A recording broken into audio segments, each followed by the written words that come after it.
dengan kitab Mukhtasar Abi Suja atau yang sering dikenal dengan kitab Takrib, yang kita saat ini sudah sampai kepada bab as-sulh, bab damai, dan kita sudah hampir selesai bab damai. Kemudian kita kepada perkataan musannaf qala Imam Abu Suja rahimallahu taala, nafa'ana Allahu bihi wa bi ulumihi wa bi ulumi masyayikhihi wa talamidati fi darin amin, ila engkol sampai kepada perkataan beliau, wa yajuzu lil insani ayyushri'a rawshana fi tariqin nafidhi bihaitsu la yatadarrarul maru bih. Terjemahannya begini, boleh seseorang pensyarah, seorang muslim, ayyushri' rawsanan, untuk menonjolkan. Rawsan itu adalah apa, semacam penutup. Kalau teras kan bukan. Jadi ada rumah itu dibuat banggar, ini rumah orang ini jalan tembus. Torik nafid, jalan tembus, maksudnya jalan umum. Siapapun boleh lewat, karena siapapun boleh lewat berarti siapapun punya hak. Perlu dicermati, kenapa ini kok dimasuk ke bab suluh, ini apa hubungannya? Fikih itu biasanya memahami dulu hubungannya apa ini. Wong kita bab damai kok tiba-tiba ngomong masalah rumah, kemudian membuat tutup yang mengarah ke jalan. Ada rumah membuat tutup mengarah ke jalan. Tutupnya ngarah ke jalan, apakah tutup disambung dengan tembok tetangga yang depan rumahnya ditutup lalu kayak semacam terowongan di bawahnya jalannya? Apa hubungannya dengan bab damai? Ini dibahas adalah sesuatu yang tidak perlu kita mengadakan damai. Karena apa? Damai kemarin masih ingat, suluh itu adalah setelah orang mengakui bahwasanya dia punya kewajiban yang harus diberikan kepada seseorang, ikrar dulu dia, kemudian setelah itu minta damai agar dimaafkan dia, agar tidak perlu membayar, tidak perlu mengembalikan. Itu damai. Karena ada hak orang pada saya, maka setelah saya mengakui adanya hak, baru nanti ada akad damai. Berdamai atas dasar apa? Enggak punya masalah di antara kita. Yuk damai yuk. Damai apaan? Kan enggak sah. Jadi damai itu pasti ada pengakuan atas hak orang lain yang dibawanya, yang ada padanya. Seperti kemarin kami mengakui bahasanya, aku membawa uangmu 1 juta ngutang. Setelah saya mengakui baru nanti damai. Yuk damai yuk, gimana sih, saya tidak punya banyak duit nih. Nah, ya sudah, bayar aja separuh atau ganti dengan sepedamu atau apa, itu damai namanya. Agar kita terselesaikan, nggak punya permasalahan lagi. Nah, ini ya juzul insan, boleh seseorang untuk membuat penutup di rumahnya ke arah jalan. Jadi harus dipahami ini apa maksudnya. Itu adalah termasuk hal yang tidak boleh kita damai. Nggak boleh akad damai, maksudnya apa? Bayarin dong, kamu sudah membuat begitu. Nggak boleh, karena apa? Semua dari kita punya hak untuk memanfaatkan jalan tersebut. Apakah kita melangkahkan kaki di situ, atau karena kita ujung pinang rumah membuat sesuatu yang menutupi, yang menonjol ke arah jalan. Cuman ada catatannya. Bihaitsu la yatadarrar, syaratnya jalan-jalan tembus. Somra sini tembus. Milik bersama. Syarat bihaitsu la yatadarrarul maru bihi, dengan catatan orang yang lewat enggak keganggu. Jadi harus kita ukur siapa sih yang lewat biasanya. Orang pakai mobil macam-macam, ada mobil sedan, ada mobil pickup agak tinggi, ada mobil bus, atau apa kira-kira, kan begitu. Jadi yang biasa lewat itulah yang harus kita perhatikan, jangan sampai dia keganggu. Selagi tidak mengganggu, itu adalah boleh. Ini kemudian lanjutannya, wala yajuzu fid darbil mushtarak, tidak boleh di darb. Darb itu adalah jalan buntu. Al mushtarak yang berarti selagi jalan buntu sampai ke batas buntu itu adalah miliknya orang ini. yang ada di kiri kanannya. Anggap saja ini jalan ke atas buntu. Selagi ini jalan ke belakang buntu berarti rumah yang di kiri kanan yang berhak. Orang yang tidak, jadi ya bayangannya, ujung sana buntu. Ada rumah nomor 1, rumah nomor 2, rumah nomor 3, rumah nomor 4 sampai jalan ke sana. Rumah yang paling nempel jalan buntu tadi adalah rumah nomor 1. Berarti rumah nomor 2 itu haknya adalah dari rumah nomor 2 sampai 3, 4, 5 ke sana. Adapun yang rumah nomor jalannya rumah nomor 1, orang nomor 2 ini nggak boleh. Ada kebayang? Jadi yang rumahnya, anggap saja kalau perumahan tuh gimana sih bentuk rumahnya? Ganjil genep itu ya. 1, 2, 3, 4, 5, 6. Berarti tengahnya kan jalan. Tapi buntu sana. Maka rumah nomor 1, 2 ini jelas adep-adepan. Berarti jalan di depannya milik mereka berdua. Milik mereka berdua. Nah dia punya hak menggunakan jalan depannya. Jalan depannya. Tapi yang ini tidak berhak untuk yang di sana. Nah, sekarang permasalahannya, kalau darb al-mushtarak, jika jalan ini adalah dimiliki oleh orang tertentu tapi tidak sendirian kayak tadi, rumah 1, 2, 3, 4 ini milik mereka, tapi bukan milik umum. Biarpun musyarak milik bersama, tapi bersama orang yang tinggal di situ yang berada di kiri kanan jalan buntu itu. Berarti bukan jalan umum. Intinya begitu. Selagi bukan jalan umum, nggak boleh kita membuat seenaknya, tutup di atas, tidak boleh kecuali atas persetujuan yang lainnya. Paham? Karena apa? Itu adalah jalan sebenarnya milik bersama, bukan milik umum. Milik bersama tapi bukan umum. Bersama, milik bersama orang yang tinggal di situ. Kalau itu 5 keluarga ya sudah 5. Milik kita di jalan ini. Yang lain nggak boleh. Ada truk masuk, no, nggak boleh. Ini bukan jalanmu, ini jalan kami. Bisa gitu kan? Biarpun musyarak milik bersama, jalan kami, nggak boleh masuk sini, nggak ada tembus. Anggap saja ini 1, 2, 3, 4 milik kita ini, oke? Wala yajuzu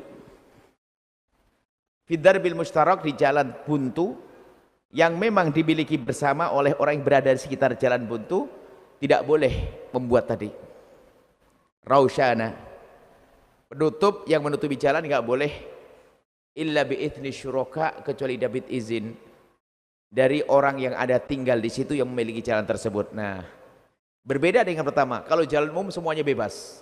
Saya berhak untuk menggunakan jalan ini, termasuk membuat penutup di atasnya, yang penting nggak ganggu orang.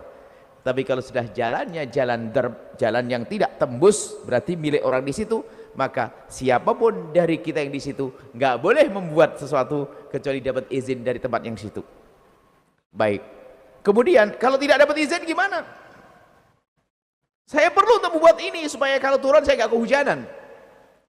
Baik, karena ini milik bersama, lah itu inti fikih yang di pembahasan babnya di sini. Ya, harus pahami para pelajar fikih. Karena ini milik bersama berarti semua punya hak, punyamu. Maka aku tidak boleh menggunakan ini kecuali izin dari semuanya. Mereka tidak mengizinkan. Berarti hak saya mengakui haknya dia, saya mengakui haknya mereka, cuman saya ingin mengambil hak tersebut. Bagaimana cara mengambilnya? Damai dong.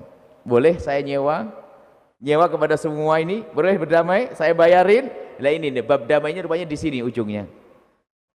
Nah ini adalah bicara tentang gambaran. Di dalam fikih kan contohnya ini. Sebetulnya nanti di alam nyata lebih luas dari ini semuanya. Yang diinginkan para ulama menulis yang demikian itu begini loh ya. Selagi itu milik bersama, ya jangan Anda itu suka ngeklaim gitu loh, langsung jadikan miliknya sendiri. Yang itu. Kalau milik bersama ya jadikan milik bersama. Saya pengen ngadakan pengantin nonjol ke situ, ya baru bayar kan, karena harus melalui izin yang lainnya. Ibaratnya begitu gambarannya. Ini akhlaknya lebih jauh lagi. Jadi kalau itu milik bersama, Anda tidak boleh semenang-menang membuat sesuatu gini, mohon maaf. Jika itu milik bersama, Anda boleh kebalik. Jika milik bersama, Anda boleh menggunakan semua sesuai dengan keinginan Anda. Tentu di sana ada catatan, asalkan tidak berbenturan dengan peraturan yang sudah disepakati. Jadi supaya Anda nanti tidak gampang marah dengan orang, karena milik bersama. Adapun misalnya, mohon maaf, tadi kita ngelihat di sepanjang jalan itu ada promo yang nutup gitu ya, iklan. Nah, itu kan tidak ganggu jalan. Kalau secara fikih, sebelum adanya peraturan ketertiban negara, maka itu punya hak siapa saja membuat begitu. Cuma negara kan punya aturan, kerapian, keamanan. Jadi itu bayar karena apa? Keamanannya itu dijaga. Pada dasarnya semuanya punya hak untuk bisa membuat yang semacam itu. Kita perluas makna damai di sini. Jadi siapapun selagi itu adalah milik bersama, tolong jangan sampai kita merasa terganggu deh jika ada orang menggunakannya. Maka siapa yang lebih dulu untuk menggunakan, dia berhak untuk berada di tempat tersebut. Supaya nggak berantem. Nah, kita kembangkan dari apa? Cuman nanti ada adabnya. Kalau sudah orang biasa di situ, ya tolonglah kita jangan mengganggu, itu bab akhlak. Adapun masalah hak sama. Termasuk yang jualan di sebuah tempat umum. Selagi dia menempatkan tempat umum, nggak boleh yang lain geser karena sudah dia berada di tempat tersebut. Kalau dia sudah pergi bisa di tempat yang lainnya, semuanya punya hak untuk tempat tersebut. Maksudnya apa? Nggak boleh berkata, ente mau tempat ini bayar dong. Enggak, mau milik bersama kok, nggak ada akad damai di sini. Dan masalah damai ini, akad damai harus kita kembangkan lebih luas lagi. Kemudian di sini lanjutkan, kita selesaikan supaya lebih jelas. Wa yajuzu taqdimul bab fi darbil mushtarak. Nah, kalau jalan tadi yang jalan buntu, kan ada gawangan, batas-batas pagar. Bagaimana kalau kita majukan? Kalau maju itu mengarah ke rumah. Jadi kalau orang dari jalan itu mau ke rumah, ke arah depan maju.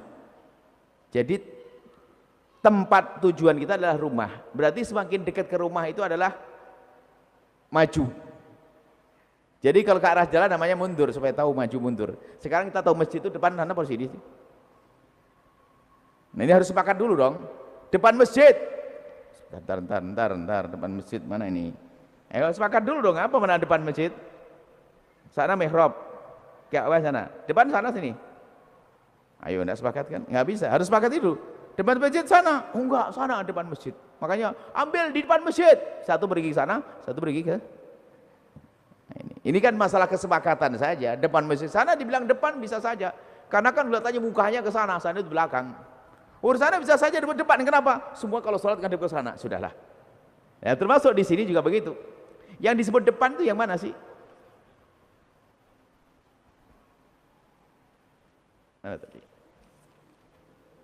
Nah, depan mengarah ke rumah. Maka wa yajuzu taqdimul bab fi darbil mushtarak. Boleh kita mengajukan batas ke arah rumah. Berarti jalan makin luas kan? Tidak ada masalah dong. Kan orang aman, berarti tambah lega.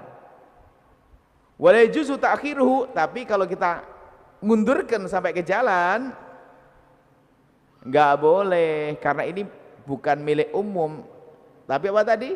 Milik orang-orang tertentu, penghuni di tempat tersebut. Tapi saya pengen ngajuin dikit, maka karena ini haknya orang yang dari situ, maka tidak boleh, kecuali baru akad damai. Bayar deh, bayar, setelah bayar diizinkan, maka di sini ada terjadi namanya damai atau suluh. Baik, ini gambaran fikih. Sebenarnya lebih luas dari ini.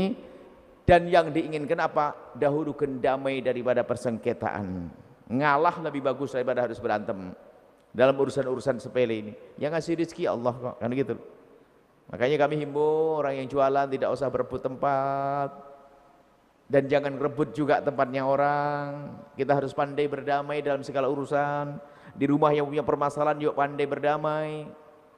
Mungkin ada hak suami wajib berikan nafkah pada istri, akan tapi suatu ketika bukan ada kekurangan, damai aja yuk, memaafkan dan sebagainya, atau sebaliknya. Damai itu penting banget. Damai, wasulhu khair. Damai adalah sebuah kebaikan. Ini saja. Itu pesan fikihnya, pesan akhlaknya lebih luas daripada itu semua. Menjadi orang yang lapang hati, mudah memaafkan. Dalam jual beli pun dia mudah memaafkan, gampang dalam menjual, gampang dalam membeli, jarang nawar. Nawar itu ngerepoti juga. Artinya indah, gampang jual belinya mudah.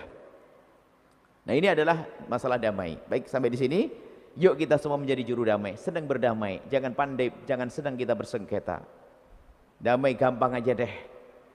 Kalau uang kita diambil sama seseorang, dia tidak bisa bayar, dia mengganti dengan sepeda saya, ambil dah, biarpun kurang-kurang sedikit. Dan memang bisanya begitu. Ya sudah kita ambillah, nanti Allah yang melengkapi. Damai.